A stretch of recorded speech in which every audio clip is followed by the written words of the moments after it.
Harry and Meghan have signed off on their new deal with Netflix, and we are beginning to find out exactly what they have in store. Because we understand that a documentary about Princess Diana featuring Prince Harry is on a long list of potential shows. Now, this is a long list. We're not announcing a new show or confirming a new show. We are saying that talks over the summer to do with their renewal of this new multi-million deal involve potentially Prince Harry and a Princess Diana documentary. Netflix has a first look option, as a first refusal deal. And there's been, as I say, many ideas and lots of talks. And one of them is in 2027, marking the 30th anniversary of the death of Princess Diana, is for a documentary about her and her life coming from Harry. While I say there's it's not been signed off yet, and it's on a long list, it would likely be a ratings winner. Netflix would be keen, and it's really up to Prince Harry to decide whether he wants to go ahead with it. He's spoken about his mother many times in recent years, in Spare, in interviews, in his six-part documentary, but he will have to weigh up whether it is the right thing to do.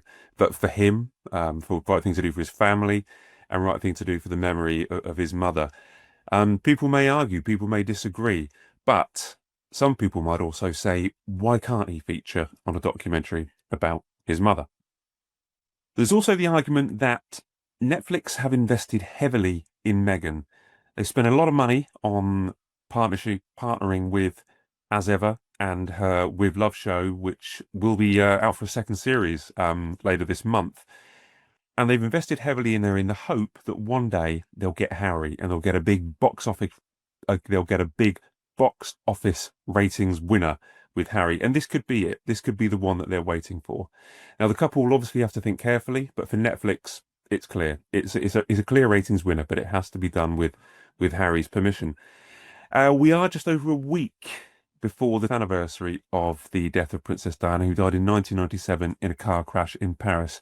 I'm not expecting any major events to mark the anniversary, but obviously both brothers, William and Harry, will 100% mark it privately, as they have every right to do. But back in 2007, on the 10th anniversary of the death of Princess Diana, Harry and William were actually together at the concert held at Wembley Stadium in memory of their mother. The death and the memory of the mother is something that does bring them closer.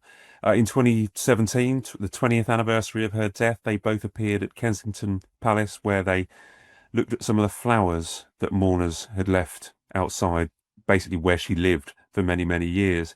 And also on what would have been her 60th birthday in 2021, just weeks after Harry's interview with Oprah Winfrey, with Meghan, William and Harry did actually stand side by side, despite everything that had happened with Megxit, despite the Oprah Winfrey interview. They stood side by side and they unveiled a statue in memory of Princess Diana at Kensington Palace on what would have been her 60th birthday. So we've still got 2 years. TV companies do plan very much in the future. We've got 2 years till the 30th anniversary of her death. And I can imagine there will be a lot of documentaries about Princess Diana. A lot of people will want to come out with shows, programs, documentaries, relook at her life and talk about how she was sadly taken from us all. So will Harry and Netflix want a piece of the action? Well, it's on their long list. It's there. They've discussed it. It's something that potentially could air. And Harry has always been keen to get his side of the story across. So there'll be a lot of talks, there'll be a lot of agonizing over what goes from their long list to their short list as part of their deal. And this story and any potential documentary with Harry and Diana is definitely one to watch.